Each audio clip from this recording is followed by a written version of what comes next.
ஒரு வேல்ஸ்வாகன் போலோ ஒன்று போட்டிருக்கேன் பாருங்க. டீசல் வண்டி.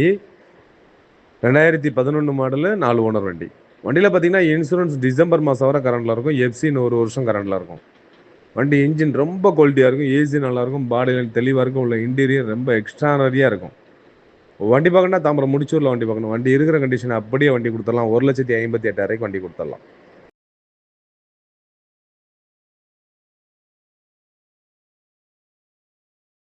ஒரு வேல்ஸ்வாகன் போலோ ஒன்று போட்டிருக்கேன் பாருங்க. டீசல் வண்டி. 2011 மாடலு 4 ஓனர் வண்டி. வண்டியில பார்த்தீங்கன்னா, இன்சூரன்ஸ் டிசம்பர் மாசம் வரை கரண்ட்ல இருக்கும். எஃப்சி இன்னும் 1 வருஷம் கரண்ட்ல இருக்கும். வண்டி இன்ஜின் ரொம்ப குவாலிட்டியா இருக்கும். ஏசி நல்லாயிருக்கும். பாடி லைன் தெளிவா இருக்கும். உள்ள இன்டீரியர் ரொம்ப எக்ஸ்ட்ரானரியா இருக்கும். வண்டி பார்க்கணும்னா தாம்பரம் முடிச்சூர்ல வண்டி பார்க்கணும். வண்டி இருக்கிற கண்டிஷன் அப்படியே வண்டி குடுத்துடலாம். 1,58,000 வண்டி குடுத்துடலாம்.